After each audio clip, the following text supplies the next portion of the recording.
Kulikuwa na vijana wawili ambao walikuwa ni vipofu. Siku moja walikuwa katika matembezi. Walipofika katika njia, wakawasikia watu wakizungumza kuhusu habari za tembo ambaye walikuwa hawajawahi kumuona tangu kuzaliwa kwao. Vijana hao majina yao yalikuwa ni Kumbi na Kumbinga. Basi baada ya kupata habari hizo za tembo, walizidi kusogea mpaka eneo la tukio ambako walifanikiwa kupata tembo alipo.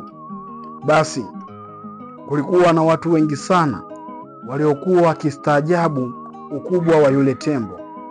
Nao wale vijana wawili walizidi kusogea na wakafanikiwa kumgusa tembo. Kumbi akaanza kumpapasa tembo katika ubavu wake, lakini hakufanikiwa kuona mwisho. Hivyo akamwambia Kumbinga kuwa leo nimefanikiwa kujua kuwa tembo anafanana na ukuta. Naye Kumbinga akasogea akampapasa tembo katika sehemu ya sikio lake, akamwambia Kumbi, haupo sahihi. Tembo anafanana na ungo ambao huwa tunatumia kupetea mchele. Basi vijana hao wawili walizidi kuzozana sana, kwa kuwa kila mtu alijiona mjuaji mbele ya mwenzake. Wale watu ambao walikuwa hawana upofu walitamani sana kuwaelekeza, lakini Kumbi na Kumbinga hawakuwa tayari kupokea maelekezo ya wale watu.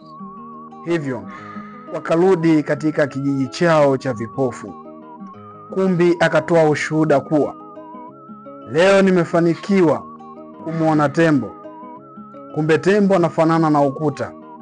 Basi watu wakastaajabu sana kupata habari hizo, lakini naye Kumbinga akatoa taarifa upande mwingine kuwa tembo anafanana na ungo ambao huwa tunatumia kupetea mchele. Hivyo kupitia taarifa hizo wakawafanya watu wa kijiji kile washindwe kupata picha halisi ya tembo.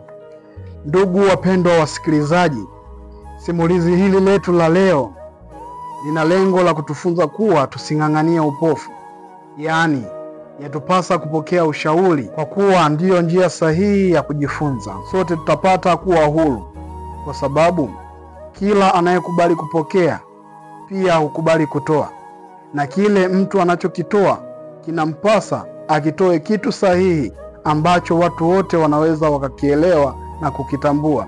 Asanteni sana, ninawashukuru.